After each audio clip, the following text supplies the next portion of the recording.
Hello, children.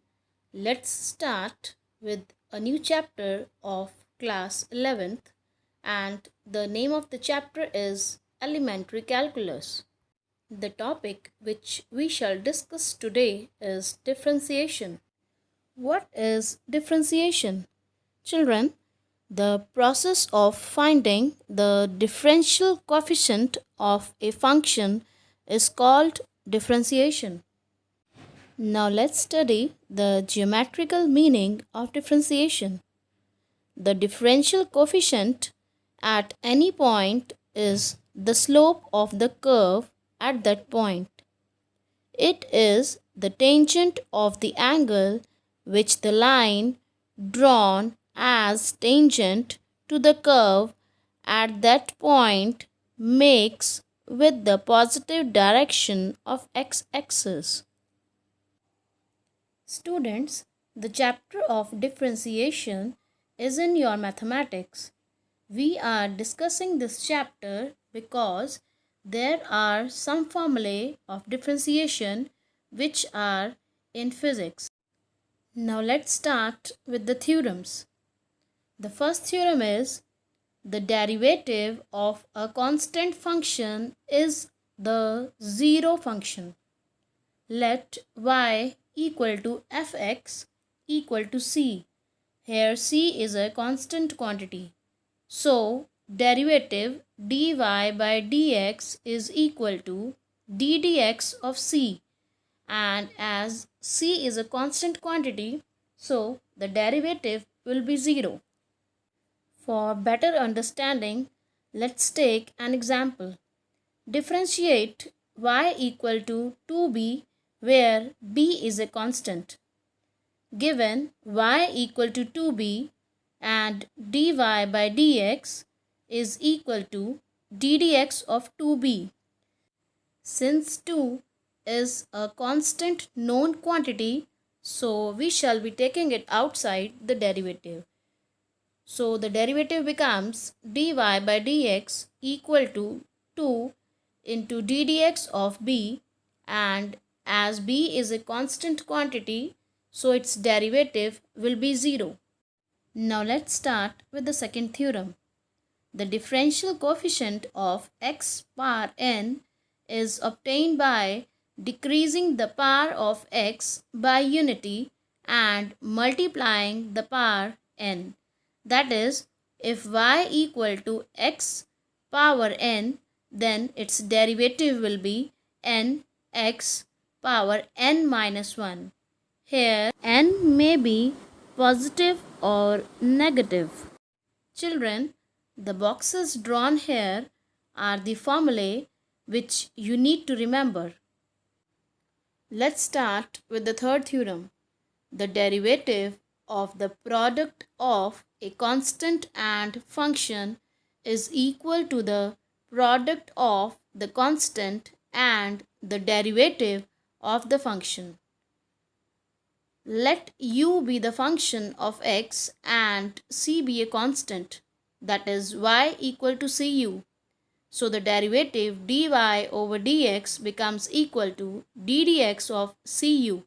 Since c is a constant quantity, it can be taken outside, so we shall get the result c into du over dx. Let's take an example. Differentiate with respect to x. Y equal to 8x power 5. dy by dx derivative becomes equal to d dx of 8x power 5. Since 8 is a constant known quantity, we shall be taking it outside. So, the result becomes 8 d dx of x power 5. Students, we have already done the second formula, x power n. The derivative of x power n is n x power n minus 1. Here we have n as 5, so the result becomes 5x power 5 minus 1. Children, on multiplying, the answer comes out to be 40 into x power 4. I hope you have understood the three theorems. Now let's start with product rule.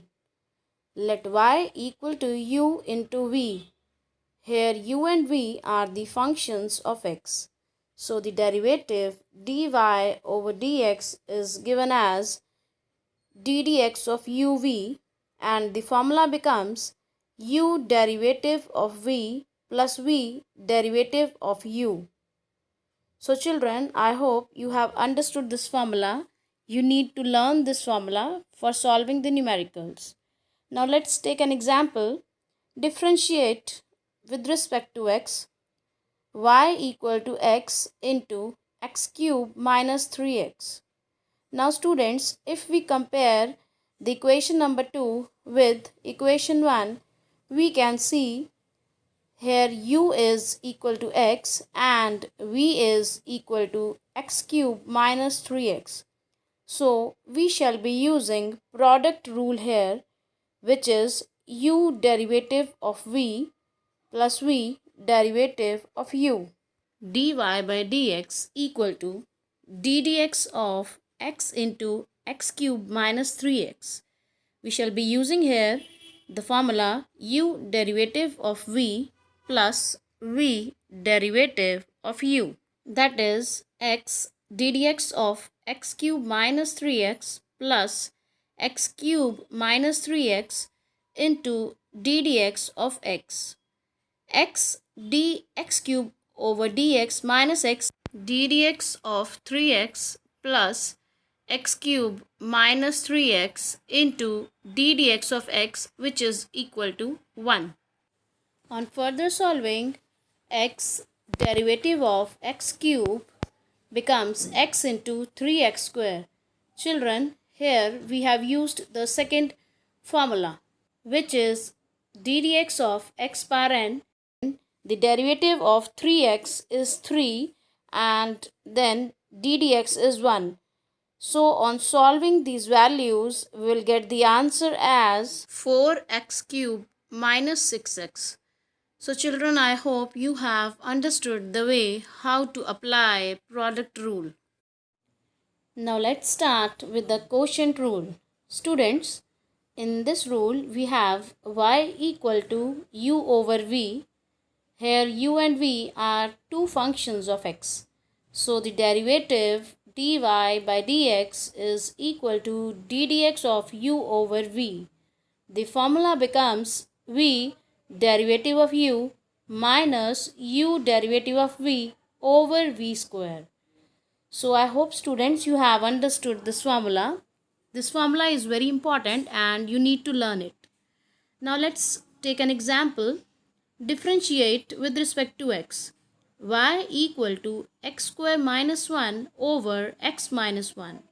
So children, here we shall be using u over v formula, that is quotient rule.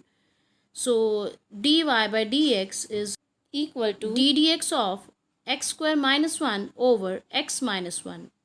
So the formula becomes x minus 1 d dx of x square minus 1 minus x square minus 1 d dx of x minus 1 over x minus 1 whole square. Students, we have used here the formula v derivative of u minus u derivative of v over v square. Let's proceed further. Now opening the brackets, we will get x minus 1 into d dx of x square minus derivative of 1 minus x square minus 1 d dx of x minus derivative of 1 with respect to x. So children, as you know, the derivative of constant quantity is 0. So derivative of d1 over dx is 0. But the derivative of x square will be 2x, as we have already done in the second formula. So on solving the equations, we will get the answer x square minus 2x plus 1 over x minus 1 square. I hope children you have understood the formulae of differentiation. Now let's apply this formulae in physics. So let's take a numerical. The displacement of a particle moving with uniform acceleration after t seconds is given by s equal to 10t plus 4.8 t square. What is the magnitude of velocity at t equal to 3 seconds? Also find the acceleration. So children, as you already know, the displacement is given by s and velocity is change in displacement over change in time. This change in displacement can be represented as ds over dt, and here d denotes derivative, so we shall be taking the derivative of s, which is d dt of 10t plus 4.8 t square. Now splitting the terms, we will get d dt of 10t plus d dt of 4.8 t square.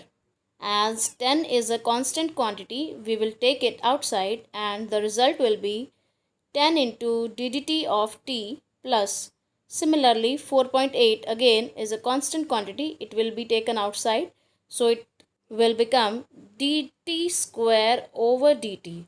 So children, again we will be using the second formula, x power n derivative. The derivative of t square will become 2t dt over dt, and its value will be 2t into 1. Putting the value of t as 3, we will get 10 plus 4.8 into 2 into 3. On further solving, the answer will be 38.8 meter per second. So children, we have got the answer for velocity.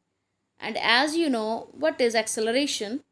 Acceleration is rate of change of velocity.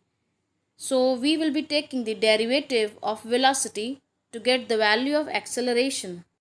On putting the value of v, we will get dv over dt, which is equal to ddt of 10 plus 9.6 into t.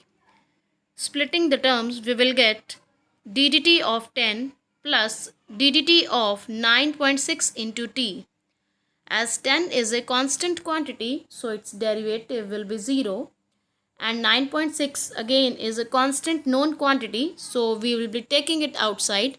So the answer will be 9.6 into ddt of t, which is equal to 1. On further solving, we will get the result a equal to 9.6 meter per second square. So children, I hope you have understood this numerical. Now let's start with another numerical. The charge flowing through a conductor is given by q equal to t square plus 3t plus 5 in t second. Find the current flowing through the conductor at t equal to 2 seconds. So children, here we are given the value of q, which is q equal to t square plus 3t plus 5. As we all know, the current is rate of flow of charge through a conductor. So it can be written as I equal to dq over dt, where d is the derivative. Now let's put the value here. We will get ddt of t square plus 3t plus 5. Now we shall be splitting these terms. We will get ddt of t square plus ddt of 3t plus ddt of 5. So t square again will become 2t, as we have used the second formula here, and 3t derivative will be 3, which will be taken outside, and derivative of t will be 1. And as 5 is a constant quantity, so its derivative will be 0. So children, we have got the answer here, 2t plus 3. Now they have asked here to find the value of current at time t equal to 2 seconds. So we shall be putting the value of t as 2 and will get the answer as I equal to 2 into 2 plus 3, which is equal to 7 ampere. So the value is I equal to 7 ampere. So children, I hope you have understood this topic. Children, here we have some formulae related with differentiation. You can take a glance of it. I hope you have understood the topic. Thank you, children.